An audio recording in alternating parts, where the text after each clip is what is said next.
Welcome back to Anime Warp और new fresh episode 3 season 4 attack on Titan आ चुका है और हम आपके लिए उसका रिव्यू लेकर आए हैं। तो इससे पहले कि हम वीडियो शुरू करें, आप लोगों को याद दिलाना चाहता हूँ कि आप लोगों ने अभी तक चैनल को सब्सक्राइब नहीं करा है, और अगर आप चाहते हो कि अगले एपिसोड में एरन आए तो जल्द से जल्द सब्सक्राइब करें।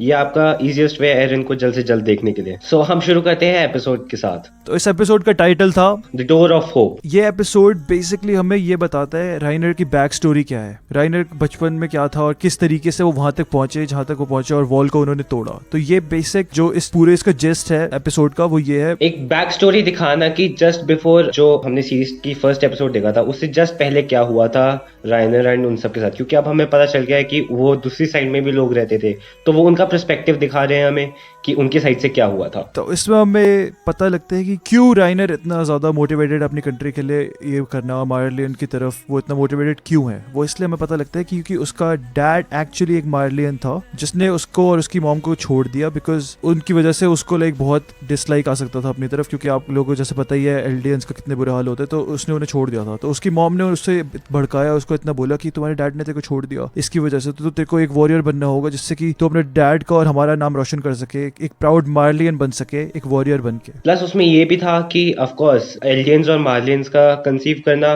बिल्कुल इलीगल था, तो फिर अगर पता चलता कि उसके फादर ने, अगर उन्हें पता चलता तो ऑफ कोर्स जो उसका डैड था उसको सीधा मौत की सजा मिलती, तो that was also not an option for him, तो फिर वो भी एक रीजन था उसके लिए। फिर उसके बाद हम लोग देखते हैं ये जो यंग ज़ीक, एनी, मार्सेल और बाकी जो सारे के सारे वॉरियर कैंडिडेट्स हैं वो एक साथ बैठे होते हैं और डिस्कस कर रहे होते हैं कि ये जो अटैक करने वाले लोग पैराडाइज आइलैंड पे। और हमें फिर पॉर को भी दिखता है जो अब प्रेजेंट जॉस टाइटन है, वो हमें दिखता है उस टाइम पे जो आर्मर टाइटन के लिए जा रहा था और उसका भाई भी था उसके साथ। तो बेसिकली पॉर्को और राइनर में काफी लड़ाई टाइप की होती रहती थी, वो एक दूसरे को बहुत बोलते थे कि हाँ तू नहीं कर पाएगा, तू नहीं कर पाएगा। और बेसिकली उसमें वही दिखाते हैं कि उन लोगों की क्या मेंटालिटी थी, कैसे किस तरीके से वो जा रहे थे। पॉर्को जो है वो राइनर को बोलता है कि तू केपेबल नहीं है एक टाइटन शिफ्टर बनने में, तो फिर तुझे नहीं मिलेगी पावर्स। राइनर उसको जवाब में बोलता है कि क्या तू उनके साथ है, एलियन रेस्टोरेशनिस्ट्स के साथ, जो ग्रीशा येगर के साथ हमारे को मेंशन करते हैं सीजन 3 में, जिस ग्रुप के लिए ग्रीशा येगर काम करता था। तो ये एक अच्छा कॉल बैक भी था पिछले सीजन के लिए। इसके बाद हमारे को दिखाते हैं ओपनिंग में बड़े सही तरीके से कि कैसे अब सारे के सारे जो उस वक्त पे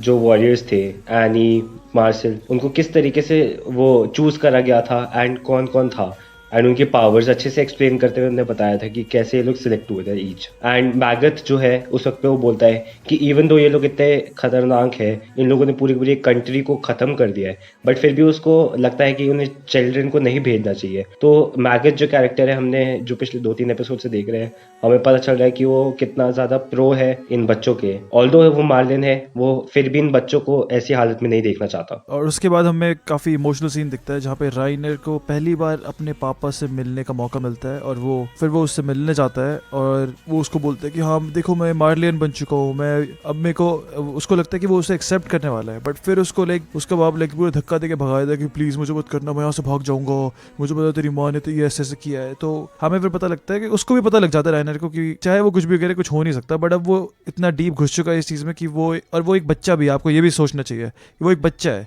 तो उसकी जो भी मेंटालिटी है उसकी मेंटालिटी वही फॉर्म हो चुकी है, तो अब वो वही करना चाहता है। वो तो है ही। फिर उसके बाद हमारे को दिखता है कि इन चारों को भेज दिया जाता है, मार्सेल, एनी, बर्ट और राइनर। ये चारों के चारों जा रहे हैं, अब टाइटन शिफ्टर्स तो बन चुके हैं एंड अभी लोग वॉल को तोड़ के फाउंडर टाइटन को क्लेम करने के लिए जा रहे हैं। अगले सीन में ये सब लोग एक साथ बैठे होते हैं और मार्शल राइनर को सॉरी बोलता है और राइनर कंफ्यूज हो जाता है कि सॉरी क्यों बोल रहा है। और फिर मार्शल राइनर का एक्चुअल रीजन बताता है कि एक्चुअली वो आर्मर टाइटन बनने के लायक भी नहीं था, उसने बस ऑफिसर्स वगैरह को उसके बारे में थोड़ा बड़ा चढ़ा के बोला और अपने भाई पॉर्को के बारे में बुरा बोला, जिससे कि वो ना बन सके और उसको लाइक ये बकचोदी सहन ना करनी पड़े। तो उसने बेसिकली अपने भाई को बचाने के लिए ये हरकतें करी और फिर राइनर को थोड़ा बुरा लगता है कि ऐसा क्यों हुआ। और उसके अगले सीन में ही एकदम से हमें दिखता है कि कैसे ymir टाइटन फॉर्म में जो थी वो उसको खा लेती है, जो हमें पहले भी दिखाया कि क्या हुआ, बट इस बार हमें पूरा कॉन्टेक्स्ट मिलता है इस चीज का। तो इस वक्त पे हमारे को ये बहुत ज्यादा क्लियर हुआ था कि क्या हुआ क्या था उस टाइम पे ये चीज, एंड कैसे जो है पॉर्को से टाइटन ले लिया गया था। इस वजह से ही वन ऑफ द रीजन है जो हमारे को पिछले एपिसोड में उसने जो लाइनें बोली थी पॉर्को ने राइनर को, कि तेरी वजह से मार्शल मरा है। तो फिर ये अब ज़्यादा चीज़ें क्लियर हो जाती है इस वाले एपिसोड से कि वो किस कंटेक्स्ट में बोल रहा था, क्योंकि उसने उसको बचाने के लिए किया था। जैसे उन सीन्स में दिख रहा है कि वो क्लियरली राइनर को खाने वाली थी, बट फिर उसके बाद सामने मार्शल उसे बचाने आता है आउट ऑफ गिल्ट, फिर उसके बाद उस वजह से वो मर जाता है। राइनर एक तरीके से लीडर बन जाता है इनके ग्रुप का, क्योंकि अब उनके पास कोई है नहीं लीडर, एंड वो वापस जाएंगे तो फिर उन तीनों को मार दिया जाएगा, उनकी जगह कोई और नए चूज कर लिए जाएंगे वॉरियर कैंडिडेट्स। और इसमें एनी काफ़ी इमोशनल हो जाती है, ये सब वो राइनर को काफ़ी वो मारने में लग जाती है और वो कहती है कि तेरी वजह से हुआ ये सब, कि तू इनकॉम्पिटेंट है वगैरह। बट फिर राइनर उसको लाइक समझाता है अपने तरीके से कि ऐसे बकचोदी करने से कुछ नहीं होने वाला है, अब जो हमें करना है वो हमें करना पड़ेगा, वरना हम वापस जाएंगे तो हम मर जाएंगे सब लोग। एंड यू नो यहाँ पे एक बड़ा इंटरेस्टिंग चीज़ है, यहाँ पे इन्होंने एक बहुत की मोमेंट जो है मांगा वाला मिस करा है।